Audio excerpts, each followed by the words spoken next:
দেরি করে। ভীষণ কুয়াশা, কুয়াশা যে ভীষণ কুয়াশা, পুরো কুয়াশা আচ্ছন্ন হয়ে আছে।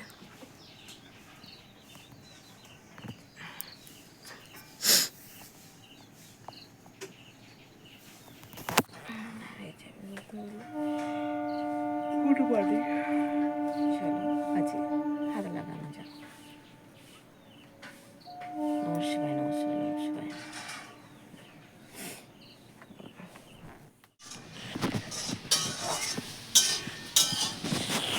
মানে ফুলকপি আলু একটু ভাপিয়ে নিচ্ছি, ওই জলে, ফুলকপির জলেই ভাপিয়ে নিচ্ছি, আমি কোনো জল দিচ্ছি না, তাতে করে আমার তেলটা কম খরচ হয়, বেশি যেন তেল না লাগে তার জন্য। আর এখানে করেছি ডাল, এই যে ডাল করেছি, আর এখানে যে ভাত। বাচ্চা দুটো পড়তে বসেছে, আর এখন ঘড়ির কাটাতে 8টা বাজে, ধান কাটতে যাবো, তার জন্য হচ্ছে তাড়াতাড়ি করে রান্না চলে যাবে স্কুল।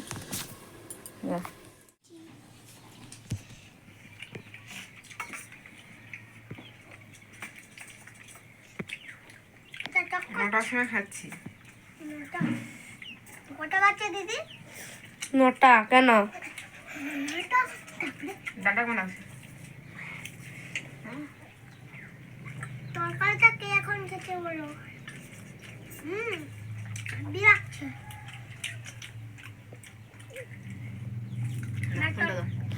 মুরগি বাচ্চারা থাক, সবগুলাকে দেখো, হিসাব করে রাখো। হ্যাঁ, গুছিয়ে জামাগুলো একটু উল্টাবে। আমাদের ছোট ছোট জামাগুলো একটু উল্টে দিবে না? আসলে সে 2টা গামছা শুকিয়ে গেছে, উড়ে যাবে। বাবা এক্ষুনি আসবে। এখন সব কাজ গুছিয়ে ছানাকে স্কুল পাঠিয়ে রান্না বান্না করে জামা টামা কেচে ঘর বাইরে ঝাঁটিয়ে যখন যাচ্ছি মাঠের উদ্দেশ্যে।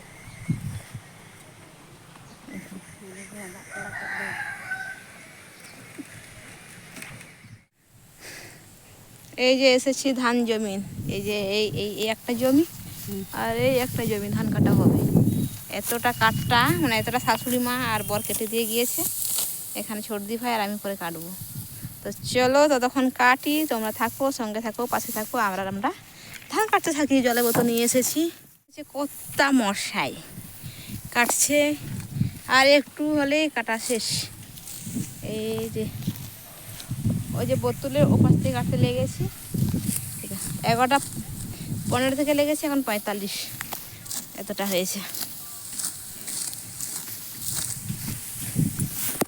এই যে মনে হচ্ছে ধান কাটা।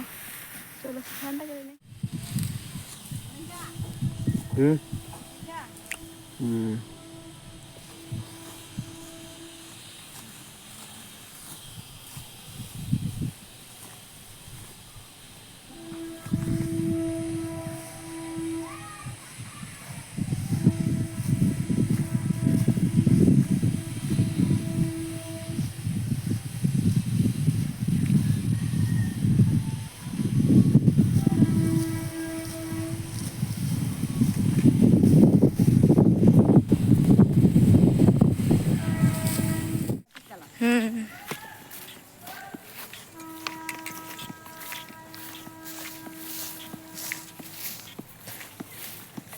বউ যাচ্ছে,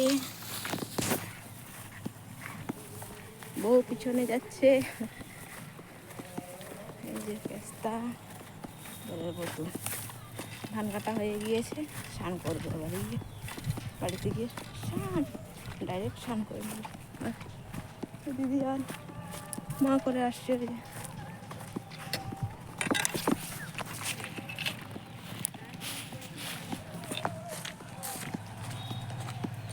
এসে বসেছি, আমার ছাতে যেন ভীষণ ঢিপঢিপ করছে, আর হাতগুলো ভীষণ ব্যথা করছে, কারণ অনেক দিন পরে ধান কাটলাম।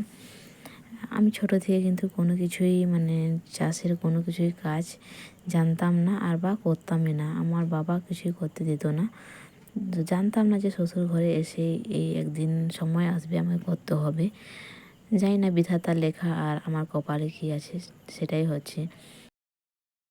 আর আমার বাবা মার স্বপ্ন দেখতো যে আমার মেয়েদেরকে চাকরি ছেলের সঙ্গে বিয়ে দেবো, তো চাকরি ছেলে তো কপালে জুটলো না। এই যে গরিব ঘরে বিয়ে হয়েছে, চাষবাস করছি, আর যাই হোক কষ্ট করে খাচ্ছি। আর জমি কিন্তু আমাদের নিজস্ব নেই, সব কিছুই লোকের জমি, ভাগের জমি যাকে বলে, ভাগের জমি নেওয়া হয়েছে, ভাগের জমি চাষ হচ্ছে। তো স্নান করে একটু বসেছিলাম, তারপরে বাড়িটা ঝাঁট দিচ্ছি, কারণ আজকে হচ্ছে গোবর দিয়েই লেপা দেব, কালকে বৃহস্পতিবার তার জন্য। আর আজকে বাড়ি লেপা দিলে কালকে ঘর লেপা দেব, তার জন্য হচ্ছে অগ্রিম কাজ এগিয়ে রাখছি। আর ভীষণ কোমর যন্ত্রণা করছে, আমার একটু ইচ্ছে করছে না, কিন্তু উপায় নেই, করতে হবে, একার সংসার, তোমাকে তো করতেই হবে। শাশুড়ি মার দিকে দিচ্ছে আর আমি আমার দিকে দিচ্ছি। এই একটাই আফসোস যে আমরা এক জায়গায় থাকছি না, এটাই সব থেকে খারাপ লাগছে। আমি কোনোদিনও চাইনি যে আমি ভিন্ন হয়ে থাকি, বাড়ির কথা বলতে পারছি না। জানেন তো বন্ধুরা, সব কিছুই ঠিক করা যায় যদি তোমার কাছে পাওয়ার আর টাকা থাকে, তাই না? আমার বরের ভালো ইনকাম নেই আর আমি বেকার, এটাই হচ্ছে সব থেকে মানে আমাদের মাইনাস পয়েন্ট। তার জন্য হচ্ছে আমরা কারো কাছে তেমন কিছু ভালোবাসা পাই না, শুধু মন জোগে চলছি, এর মন জোগে তার মন জোগে, কিন্তু এটা ওরা ভাবছে মন জোগে, কিন্তু আমরা কারো মন জোগে চলছি না। আমরা চাইছি যেন মানুষটা ভালো হোক, আর মানুষটা কেন বা কষ্ট পাচ্ছে তাকে সাহায্য করি, এটাই। আজকাল মানুষ কি খেতে পায় না? কেউ 2-3টে তরকারি খায়, আমরা নইলে একটা তরকারি খাই। মানুষ কি খেতে পায় না, না ভালো থাকে না বলুন তো? থাকে, কিন্তু ওটা মানুষ বোঝে না। মানুষ বোঝে ও আমার সে কাজ করছে, এ করছে, আমারই হয়তো টাকা পয়সার দিকে লোভ দিচ্ছে, তাই আমাকে কাজে এসে সাহায্য করছে, নইলে ওটা আসতো না। আর যারা কিন্তু খারাপ উদ্দেশ্যে আসে, কিন্তু তাদেরকেই মানুষ, বেশিরভাগ মানুষ তাদেরকেই ভরসা করে এবং তাদেরকে সম্মান দেয়। আর যারা কিন্তু টাকা পয়সার লোভ নেই, যাদের এমনি তুমি ভালোবেসে সাহায্য করতে চাও, তারা কিন্তু ভাবে উল্টো। এইটাই হচ্ছে আজকালের নীতি, জানি না কেন এরকম, কিন্তু আমি মন থেকেই সকলকে আপন করে নিতে চাই, কিন্তু কেউ ওটা বোঝে না। কি করব বলুন তো, বলার কিচ্ছু নেই। আর যতটা পাচ্ছি ততটাই সকলকেই ভালোবেসে যাচ্ছি। জানেন তো বন্ধুরা, আমার হয়তো কপালটাই খারাপ, যাকেই ভালোবাসছি মানে আমাদের ফ্যামিলির মধ্যে তারাই ভাবছে যে এ আমার ক্ষতি করতে আসছে, এরকমটা বিষয়। তো যাই হোক, উপরে ভগবান আছে, উনিই জানেন যে আমি কার ভালো চাই, কার খারাপ চাই, তাই না? যারা যারা এখন পর্যন্ত আমার ভিডিও ওয়াচ করেছো, তাদেরকে জানাই অসংখ্য ধন্যবাদ আর বুক ভরা ভালোবাসা। এটাই ভগবান সে পেরে করে তারা যেন সকলে ভালো থাকে, সুস্থ থাকে। আর যারা যারা এখনও করনি সাবস্ক্রাইব, তারা ঝটাফট সাবস্ক্রাইব করে দাও, আমাকে এগিয়ে যেতে একটু সাহায্য করো। আর আমার ভিডিওয়ে কী কী ভুল আছে অবশ্যই বলো, আমি নাহলে বুঝবো কীভাবে, তাই না? কেউ কিছু বলছো না, বলো অবশ্যই, ভাল লাগবে। চারদিক দিয়ে মানসিক অশান্তিতে ভুগছি, কোথাও তো একটু গিয়ে শান্তি পাই, তার জন্য এই ব্লগ ভিডিও বানাচ্ছি। তোমরা যদি কিছু না বলো, কোথাও গিয়ে শান্তি পাবো না, কোথাও না শান্তি তো কোথাও পাচ্ছি না, আর কোথায় যাবো, তাই না? তো আজকের ব্লগটা এই অবধি, কেমন হয়েছে অবশ্যই বলো, আর ভালো না লাগলেও বলো। আমি ভয়েস দিতে দিতে এখন মানে সারাদিন কাজ করেছি না, পুরো ক্লান্ত হয়ে গেছে, আর ভয়েস দিতে ইচ্ছে করছে না একদমই।